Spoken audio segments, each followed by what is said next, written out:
There are things that are meant to change, whether you like it or not. Remember, there was a time that the elders fought for multi-party. At some point, it was only one party. You remember there was an issue of KANU. Then change came. And every time there is change, there is growth. So it is foolishness for a leader to fight change. You cannot fight change. Change must be embraced if it is righteously handed out to the people and is going to be to the benefit of a nation. And because of that, we have been building men and raising men in the tech farm. And I wanted to bring them on board to you so that you can understand what we are doing. Today we are going to give you an idea of what we are building. It's already in the pipings. We will be soon unveiling a fully fledged electoral system that would request the IEBC to have a look at it. And at that particular time, if you are outside there and you're in that department, the IT department, you are free to come and help us so that we can build something that is credible, that is that can help the people of Kenya, that can guarantee that our votes are not in any way destroyed or any kind of thing. And therefore, I would like to present to you the following men. And I would like to read for you their, a little bit about their bio, and then I'll be calling them up so that we can be able to pick that which they have in mind. The first one, whose name is Jesse Muridhi, founder and CEO of Arc Systems Limited. You may join me. The second one is Peter Kibaki, founder and CEO of a company called Yet Kenya Limited, technology provider company. The third one is Charles Juma Otieno, Chief Technology Officer of the company called Yet Limited Company. These are their achievements. Number one, development of full operations of payment gateway platforms used to license payment service providers across East Africa and diaspora through partnerships. So it means they are not starting now. What you are seeing there is their capacity. Number two, development of blockchain applications, including tokenization of real estates, decentralized blockchain application for on-off-amp deployment of our own developed crypto coin. Number three, pioneer the creation of the most widely used low-tech record keeping application for African SMEs. I hope you have seen their capacity to help digitize their profiles, fully operational and used by several NGOs in Kenya. Number four, consulting for fintechs and financial institutions seeking regulatory license in Kenya, currently with several operations clients. Number five, in the process of finalizing and building the crypto neobank that would enable users to access banking services without having to go to their branches, from opening accounts to making transactional global. The neobank supports both crypto and flat currencies. Number six, building a simple USSD, WhatsApp, and POS hardware-based application to connect small-scale agro-processes which farmers and aggregates to solve the inefficiencies within Africa's agricultural supply chain by helping them to source affordably conveniently. Now, these are the men that we wanted to share with you, and because I know that they are, when they go outside there, in fact, these men are mostly in our churches, but because our pastors, we don't know what to do with them, they are taken outside there to do wicked things, because the world will always embrace them. And so my appeal to many of us leaders is to be able to see, to grow in capacity so that such people can submit to our ministries. It's very important for us to see that God is not only calling us to war with our fingers. Some people are being called to war with their minds. If you remember the scripture, all weapons of war. And so I would like to give them an opportunity to explain themselves and look at that which we are building, in hope that the IEBC system and the IEBC people can be able to see that which these young people are building, so that we can connect and together build something that is great and will help our nation. Fellow Kenyans, my name is Jesse Mureithi, the founder and CEO of Arc Systems Limited, where we build decentralized infrastructure in the line of governance technology. Today, we stand on the precipice of a new dawn, a moment that will be remembered not just in our history books, but in the hearts of every Kenyan who dreams for a better, fairer, and more transparent future. Stalin once said that it is not who votes that counts, it is who counts the votes. To this end, we are developing a next generation voting system powered by blockchain technology, one of the most secure digital tools in the world today. For decades, we have cast our votes in the hope that they would count, not just be counted. And now, through the power of technology, we are taking a bold step in ensuring that our voices will never be silenced again, that your vote will count and matter at the very end. So we are going to give a highlight and present to you in depth and qualify this system and why it is viable for us in our nation for such a time as this.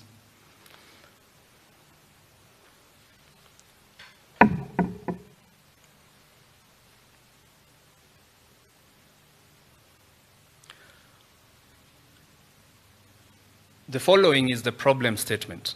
Traditional voting systems in Kenya face numerous challenges that undermine public trust and efficiency. These issues range from significant financial burdens to vulnerabilities that compromise the integrity of the electoral process. With a nation whose economy is struggling to take off, it is critical for the powers that be to consider systems that are going to be cost effective in order to minimize government expenditure and maximize development on other means. So the first highlight here is the high costs of elections. At a later slide, I will take you through the numbers, and I will be able to show you how that for the past 10 years, the cost to conduct an election has been incremental. With every election cycle, we tend to spend more year after year. If we are going to become the Kenya that we want to be, we need to find more sustainable ways. The next thing is vulnerability to fraud. Systems are susceptible to tampering, ballot stuffing, pre-marked ballots, and double voting, compromising election integrity. One of the strong selling points of our system is that it is a blockchain-based system. As you know, since its inception in the year 2009, blockchain technology boasts rigid security, such that it has yet to be tampered with or hacked. It is therefore imperative as a nation, if we want to go ahead and become a leading nation as far as democracy is concerned, we need to adopt systems that foolproof our democracy. The next thing is low turnout. Inconvenience and accessibility issues limit participation, especially among youth and diaspora voters. When we adopt a system that is technology-based, it is incentive to the many young people who are eager to participate in this democracy in a convenient manner, yet secure and ensuring security. Also, this system will enable people, especially in the diaspora. We have approximately 4 million Kenyans abroad. It is a sad statistic that only 10% are able to participate in our elections. So this system is going to cast the net wider and be more inclusive. The next thing is limited transparency. Opaque tallying and reporting processes often lead to public distrust and skepticism in election outcomes. I would like to pose a question to you. If you have voted before, how sure are you that your vote ended up in the final tally? It is quite opaque, and therefore we are bringing to you transparency. You need to have the confidence that your vote is not just counted, but it counts. The next thing we will look at, or rather a problem we are solving, is slow results. This system will ensure live transmission of the tally of the votes. Not to wait until the election cycle is closed for us to be subjected to a period where we have to wait and be anxious for results that will eventually be disputed, leading to even more costs at the courts. So we have to narrow down and come to a system that is live and transparent. High spoiled votes is another ache in our current systems of voting. User errors and unclear instructions cause a substantial number of ballots to be rejected, wasting votes. This system gives you the opportunity, once it is fully deployed, will give you the opportunity to, or rather it enhances your capacity to be more accurate, because it has less tamperage with, man to error. So the less interference this system has, the more efficient and reliable it is. The last one, and quite an improvement, is environmental impact. We are talking about a paperless ballot. High paper usage for ballots and related materials generates significant waste and has a negative ecological footprint. We spend a lot printing ballot papers in the billions, transporting those papers, buying ballot boxes, and all that kind of thing, only to use these papers once and then dispose them off. Environmentally, that is not sustainable. If we are to build a nation, a Kenya, that you are proud of, not just in the athletic sense, but also in matters democracy and governance, we need to mark all the boxes at the global stage. To this end, I will invite my colleague to take you through the next part. Thank you. Of the problems bedeviling our nation, I would want to take this opportunity to first introduce myself. My name is Peter Kibaki. I'm the CEO and founder of Young Eagles of Transformation Kenya and the Eagles Group of companies, who we've been in the tech space for now. This will mark our 5th year in the tech space, and we've been providing blockchain-based solution. So this is to submit to you that these are not novices. We might be young, but we've at least gathered some reputable experience, and all those in the Kenyan financial space, especially in the payment service industry, will bear witness that these are not new faces. These are faces that they know. These are faces that you've interacted with, and most of those that have used our solution, they have found them to be unparalleled, and some of those solutions are in use, and people are using them for transaction purposes. I want to also take this opportunity to thank our mentor, who opened up a space, a safe space for us. If you can see from my behind me, you can see one of my CTO, the Chief Technology Officer. We looked for a place whereby we could be hosted, a place whereby we could be mentored, because we were young and we were very ambitious. But we found a safe haven here with our mentor. So thank you for this opportunity. I'm here to present the solution that we've been able to come up with. And this solution is a blockchain-based electoral management system. And this is what we are saying. We are saying that why don't we face off the traditional voting system and embrace a technology that can be able to solve our problems? Why do we keep on fighting the same problem, yet through technology? And we can see in some other countries like Estonia, they've been able to embrace this. Russia, they are now embracing blockchain-based technology to be able to solve their national problems, especially when it comes to voter registration and even the voting process. And we are talking of, this is not just, I want to put this disclaimer, this is not just a solution, we are not trying. This is not something that we are trying. This is something that we saw a problem and we dived deep. We did not care who will embrace or who will not. We wanted to present a solution to Kenya for the Kenyans themselves to choose whether to embrace or to reject, so that they will not say that there were no people who gave us an alternative. We want to echo for it to be known that we have come up with a solution and we are giving out there to Kenyans that there is an alternative, that we can actually have a free and fairer election.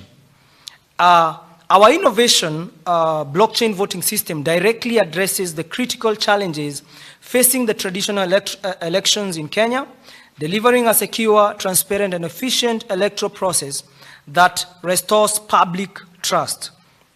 And we are talking of several features that we've been able to capitalize on. We're talking of enhanced security and identity. And we have used in this system advanced cryptographic protocols and decentralized architecture to be able to create an impenetrable voting system. As my friend has explained, we are using unique digital identities to ensure one person, one vote integrity, while sophisticated encryption makes electoral fraud virtually impossible. We are talking of an unmatched transparency, whereby every vote is permanently recorded on a public immutable ledger that enables real-time monitoring and independent verification.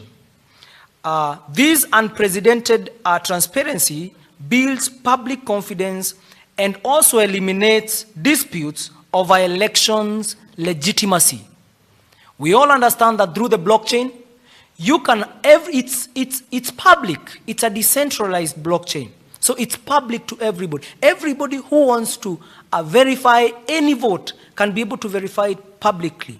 But you can't be able to tamper with it. It's immutable. We are talking of cost-efficient and instant results. For over time, I've been at the tallying stations, not once, not twice. I've been there severally. And one of the things that always angered me the most is that we have to sleep there all night counting the physical votes. Sometimes we are not even accurate. I recall sometimes my friends, they would take and they would just fill forms. How transparent is that? How safe is your vote? Are you sure that your vote was counted? And we are talking of a cost-efficient and instant result transmission.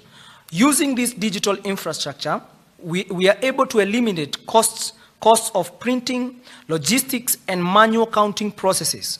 We are talking of instant verification and automated tallying that delivers election results in real time, not days, while dramatically reducing operational expenses. Part of what we are also addressing is the increased participation and eco-friendliness.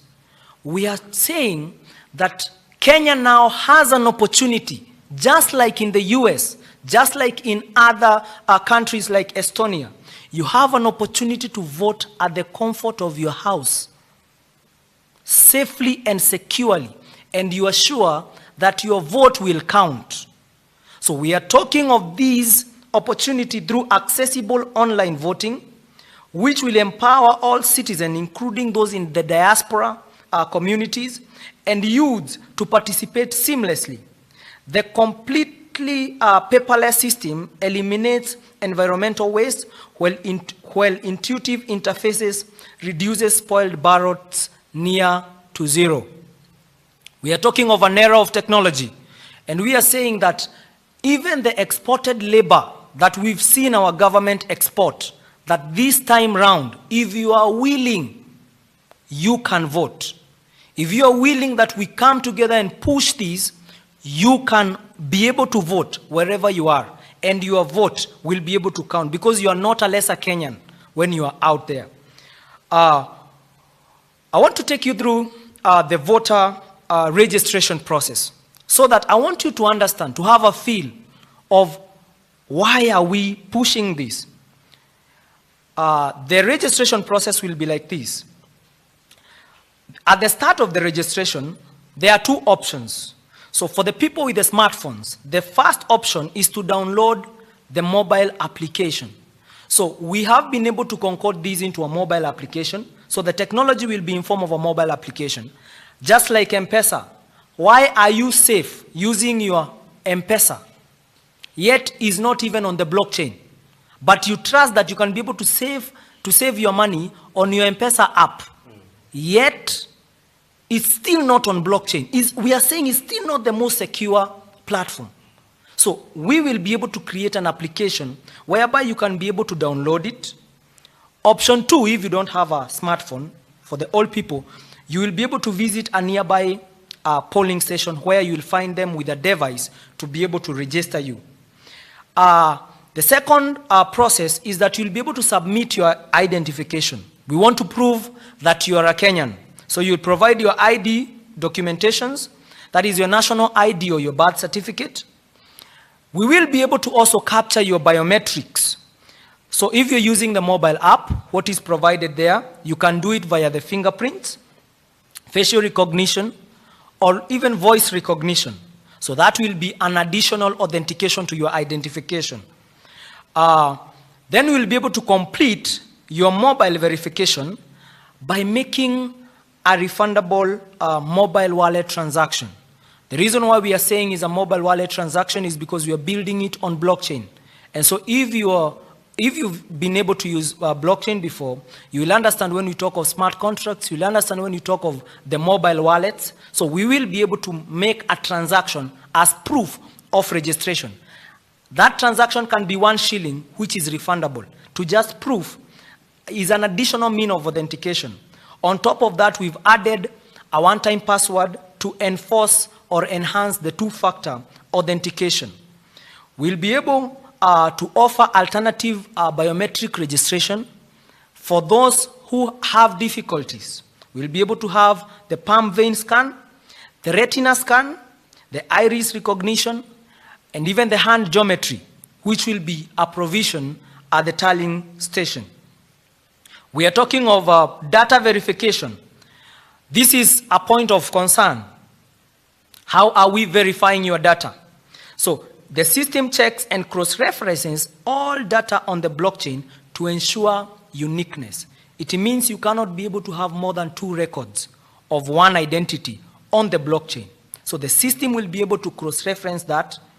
And then once it cross-references that, we'll have a blockchain ID generation, whereby a unique voter ID is created, and the blockchain identity is issued with a public and a private key pair. The public pair, the public can be able to access it for verification purpose. But the private key pair, that's your voting key. And then from there, you are ready to vote. Then once you're ready to vote, your secure blockchain ID allows you to cast a verifiable vote on the platform. However, we will need to tie your identification to one vote to ensure that only one person is able to vote. And that brings us to the voting process. So I want to welcome my friend to take on from here to take us through the technical voting process. But I want to iterate something before I leave the scene. I want to say that Kenya, we have an opportunity as young people to be able to power something new, to be able to face off what is old, what has consumed us, what has made sure that we don't have a free and fair election. And we have a new dawn. We can choose to embrace it, or we can choose to reject it. We can choose to sit down there and complain. But we are not saying that we have money. Some of us, our father has powered us with the little he has to be able to get started. It's not that he has a lot, but we have sat there not looking for profits, but what we are looking for is a fair and freer future, which we know only us as the young people can pioneer. We have a chance to do something new as young people. Will we embrace it, or will we just watch and allow the old people spoil our future? It's something to think about. As I welcome my Chief Technology Officer, Mr. Charles, to take on the voting process. Karibu, Bwana Charles. Thank you, Mr. Kibaki and everyone. My name is Charles Otieno. I am a Chief Technology Officer. I've been writing software for quite some times. Just to take you through the voting process, it's a very simple process because majority of the work will have been done during the voter registration, and because there are two important processes when it comes to the election. There are other many processes, but two main important processes, and that is how the registration of the voter is done and how then the voter is then allowed to be able to make a vote. Mr. Peter Kibaki has already spoken about how we're able to make sure that only registered voters are, only Kenyan citizens with valid identification can be able to vote, can be able to register for the voting. So when you look at the blockchain technology, it's not as complicated as we might think. So basically, a blockchain technology is sort of like is like a big house with a big house where everybody have their own rooms, and then you are the only one who has a key to your room. You can be able to sort of see and also track the different actions of different users on this. So as we take, so during the deployment of the technology, what we do is we use what our colleague Jesse has said, what is called smart contract. And basically, smart contract is a piece of software that can execute on its own. So what we are doing during deployment or during the start of an electioneering session is everybody agrees to the different rules, and then that rules is already programmed into the system. So that once the process kickstarts, there's no any human intervention, because the software will execute based on the different parameters that we'll be able to set.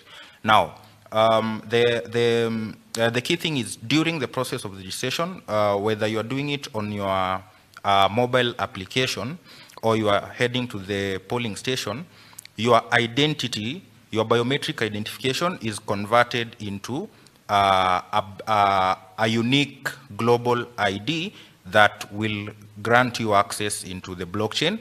And basically, blockchain is just a public ledger that everybody can be able to see in a transparent manner.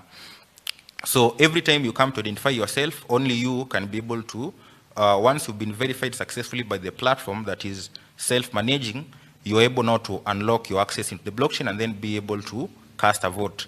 Now, the most important thing about emphasizing on the smart contract is that as soon as you're done with your voting, the smart contract is banned. So you cannot be able to vote multiple times using that single identification. And as soon as that is done, then the vote is transmitted into the blockchain where everybody has access within a few seconds, a few minutes. And that, and because of course part of also the Kenyan law states that whatever has happened at the polling station is final, then whatever is being transmitted to the blockchain is final, and that means just like the process of announcing, but everybody will have seen the result in real time. So basically that. So one of the main reasons why we're also saying, because not everybody has access to smartphone to be able to access the application, but a significant amount of, if you look at smartphone adoption is growing rapidly, and by enabling citizens to be able to use their smartphones to be able to vote, you're also reducing the large traffic of people that are headed to the polling station, and that means even the polling station process becomes simpler.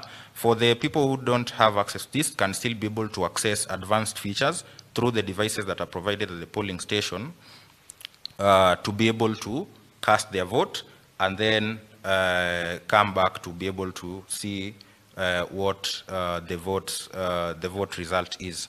So I'm going to invite, Jesse to just summarize on the differences between traditional system that we currently have versus the blockchain system in terms of cost and other bits. Thank you. Let's now take a close look into the numbers. Numbers will always tell a story. Numbers always have a story to tell. And so with hindsight, we're going to attempt to look at what have we been spending with our current election model versus what are the potential savings that we could make by adopting the innovative blockchain-based election management system. So before you, on your screen currently, what you're seeing is a table that highlights the two sides to reveal these realities. As you already know from our presentation, we are using a paperless ballot if we adopt the blockchain system. Currently, now this data is from the 2022 general election. This is data that we have done research and it is verifiable. These are not cooked up numbers. This is the breakdown of the 2022 general election. To give you perspective, we spent approximately 44 billion Kenya shillings in the 2022 general election cycle. To paint the picture more clearly, we will look at this in terms of cost per voter. That same year, we had approximately 22 million registered voters. Now, if you take the 44 billion divided by the 22 million, it will give you an estimated figure of nearly 2,000 to 2,500 Kenya shillings. Now, the standard, the world standard that is required to conduct an election is somewhere around 500 shillings per voter. With that said, you can already see that we spent nearly 4 to 5 times more than the standard amount needed to vote per voter. The numbers speak for themselves that, if anything, there is urgent need to develop a solution. This is a solution that truly puts power back in the hands of the people. The Constitution is clear that it clearly stipulates that we need to have a free and fair election. So let us look at what we have here. Printing ballot papers, 3.5 to 5 billion, as opposed to zero costs, 0 shillings. Now these figures are in shillings. So that's 3.5 to 5 billion Kenya shillings for printing ballot papers, and a fully paperless system means no cost incurred as far as printing papers is concerned. Ballot boxes and security seals that costed approximately 1.2 billion Kenya shillings. In the solution we stand to provide this, our beloved country, will cost us zero costs because we do not need ballot boxes and security seals. Polling station kits.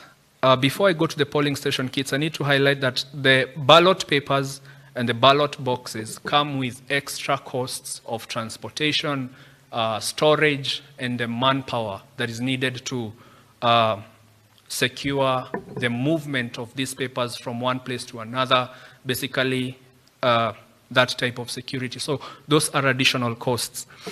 Polling station kits, we are talking about 12 billion in the current traditional election system. 12 billion Kenya shillings. With the dedicated devices that we propose to use as the hardware for whereby we put this software, which is the system, that is going to cost approximately somewhere in the lines of 3.5 billion to 5 billion Kenya shillings. So that's for the devices only or the reusable wallets. As I continue, let me give a highlight or a very critical figure for this system. As we will see upon the completion of this presentation, adopting a paperless ballot system means that the costs are only high in the first cycle. The numbers here for the proposed blockchain management system, we are talking about a figure of nearly 14.6 billion, down from the initial 44 billion. So it means we will make savings of somewhere in the range of 70%, cutting down the budget by 70%. Now this 14 billion is going to be decreasing with every cycle because what we will need to be doing is to simply maintain the systems. We are not printing papers, we are not going that old route if we come to a place as a nation to adopt this system. So next we are looking at training staff, that is clerks and polling POs. That is approximately 5 billion Kenya shillings as opposed to 2 billion shillings for the blockchain election management system.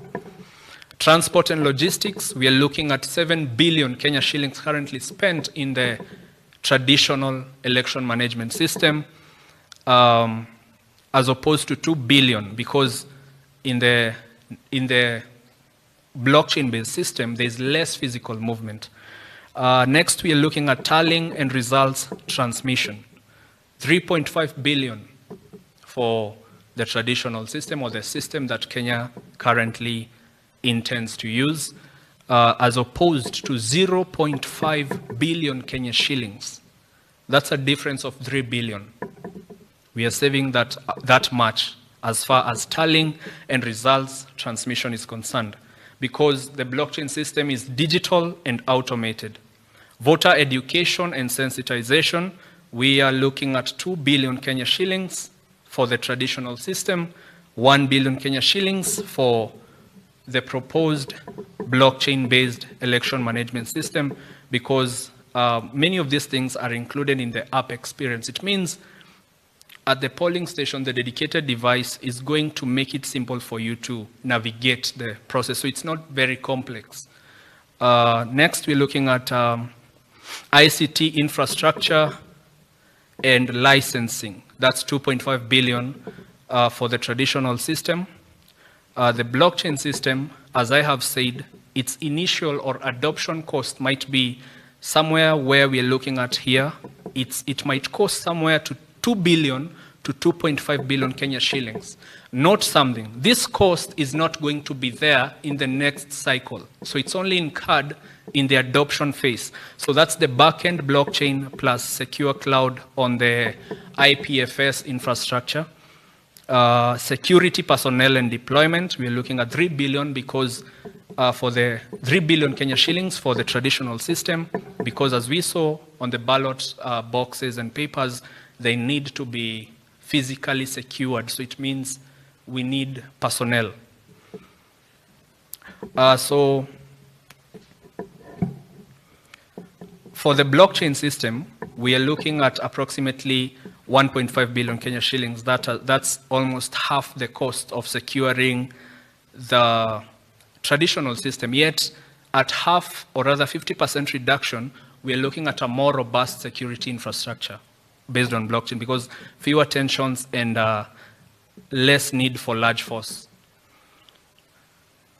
Next, we look at polling station staff wages. 4 billion Kenya shillings spent every election cycle, and it is incremental. That is 4 billion shillings in a traditional system and 1.5 billion Kenya shillings in the proposed blockchain-based election management system. Reduction due to automation, exactly. Dispute resolution mechanisms, 0.8 billion, that's approximately 800 million for the traditional system, as opposed to 0.3 billion for the proposed blockchain system. Observer and monitoring costs, 0.5 billion for traditional system, 0.2 billion the proposed blockchain management system, which will be integrated into the software. Post-election logistics, 0.6 billion, approximately 600 million Kenya shillings for the traditional system, as opposed to 0.1 billion, that's approximately 100 million Kenya shillings, digital archiving only. As you can see, now if you compute these numbers, they will give you approximately what I've stated before. That's 44.6 billion for the traditional system as of 2022 general election, and 0.1 billion for this, 14 billion, pardon me, 14, somewhere around there, 14 billion if we go the route of this proposed blockchain system. And that is it. That is basically an attempt to paint this picture for you, so that if whatever decision you make, you know there is an option available. Gone are the days when we will be forced to go with the flow, go with the wind wherever it blows. But we are living in times where it is possible to have options, options that help us to realize our goals more efficiently and more effectively.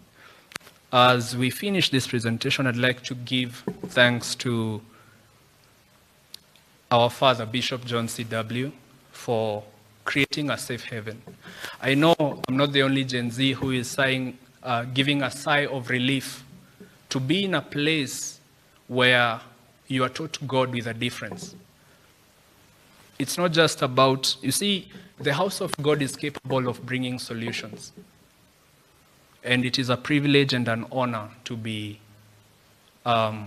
in this environment where our ideas are not deemed diabolic or oppressive or shot down. So I want to give thanks as I hand back the mic to the man who has made it possible for us to share this solution with you so that you know it's there. Thank you so much, sir.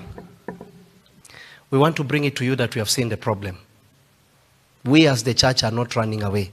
We will stay and fix it. Bear with us. Bear with us. We are just people like you. But the difference is that God has anointed us for such a time as this. We are trying to fix the nation. Blame games and calling people names. Anytime you see a pastor, you think that is the pastor you knew. We are not the people you knew. We are not any better. We might even be worse. But we are simply people that are coming by the grace of God. For the people in office to assume that we don't know what we are saying because we are young, because we are pastors, you are very ignorant, and shortly from now your ignorance will be dealt with.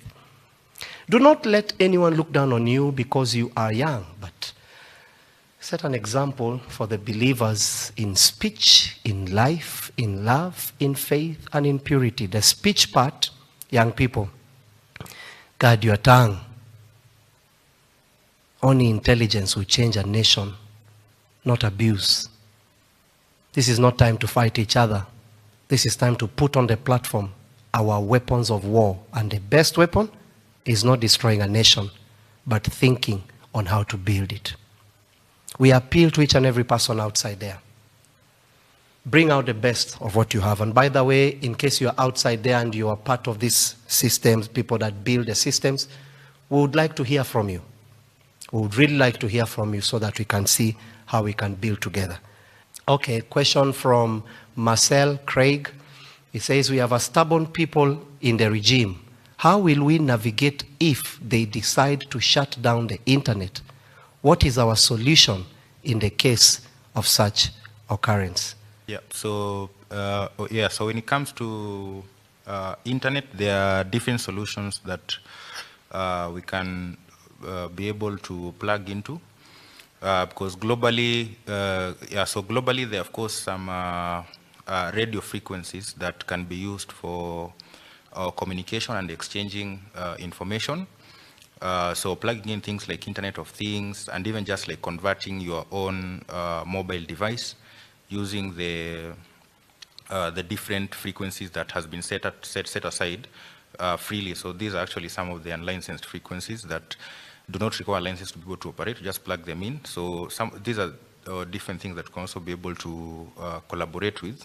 So may not be able to get so much into the details, but there are definitely some solutions around this.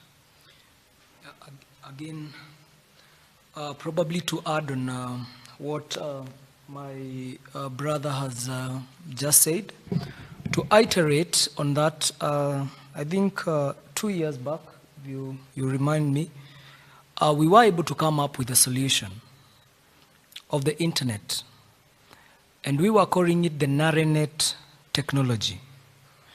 This NarrowNet technology was one of the aim was to bring internet freedom in the country, so that we don't have the occurrences whereby you find they've shut down Safaricom, they've shut down Airtel, and people cannot be able to connect to the internet. Part of the challenge that we faced when we tried to launch, actually, I think we did 2 masts. One was at Kibera, and it was functional. We tried the technology.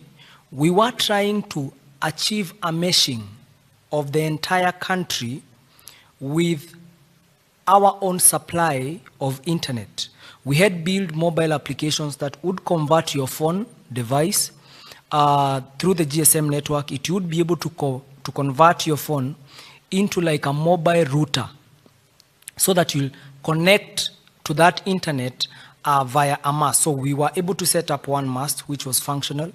But throughout, part of the challenge that we face was, the government, the administration of the area that we were giving the internet. We ended up giving it for free to a police station and to a school. But still it was fought. It was hard for us to maintain the innovation, and we had to set the project aside. It's part of one of the solutions that we've been passionate to provide, but we've not been able to find people who can be able to come up there and power these solutions. We've been fighting through the road of technology with our brothers here for quite some time, but we've been doing this alone. And that's why even the electioneering system, all those solutions, trust you me, we've factored in all those challenges that might appear. Even if they decide to cut off the internet, there is a solution. But are there people willing to come up to power these ideas?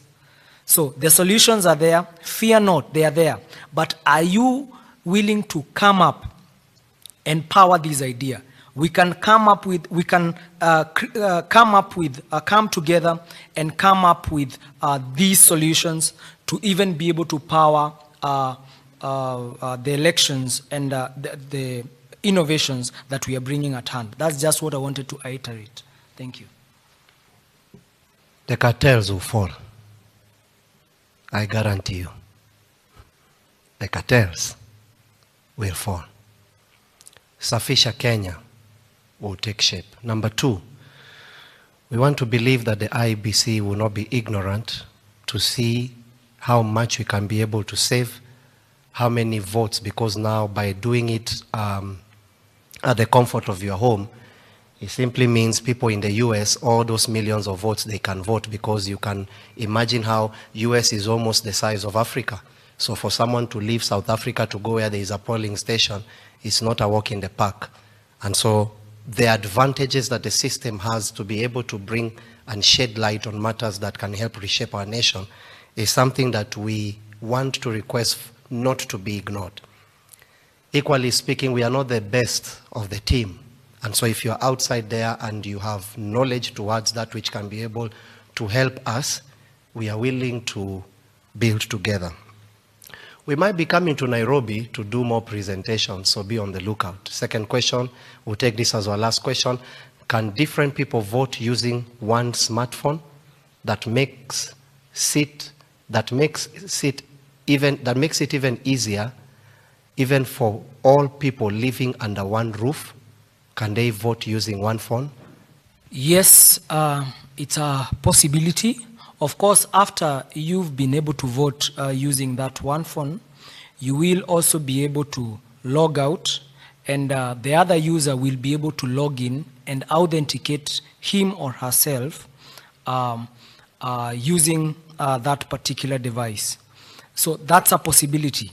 So whereby that one phone can be used to transmit that, because each and every voter is only can only use one smart contract. The time that smart contract expires, you cannot, there is no double vote entry. So it's a possibility. Yeah, thank you. So this is my appeal to the electoral body. You have clearly seen that we have competent people. You don't need to buy, systems for exaggerated amounts of money. We are all willing to save Kenya. We all want a better Kenya. It doesn't mean because I'm a pastor, I should just sit. It doesn't mean because you're an engineer, you should just sit. Remember, the problem affecting the economy will eventually affect you. It is my prayer that such realities will find expression, and it is my prayer that the government will listen, or rather the institutions and the body responsible, and call such like-minded people. It doesn't even have to be us. We were just trying to show the possibility. We are working on this and we'll be presenting it to the IEBC, the electoral body system, with hope that they will look at it. Now, why would I say the cartels will fall? I know there are people that only wait to make money during elections. So much money is made. So much money. So much money. So I know that the fight will be solid. But if you are out there and you think that there will be no fight back, I'm here to tell you, we are ready to fight back. Not with guns and weapons or even our hands, but we are ready to fight back with our minds. Our mind is our greatest weapon, and if put to use, a lot of power can be generated.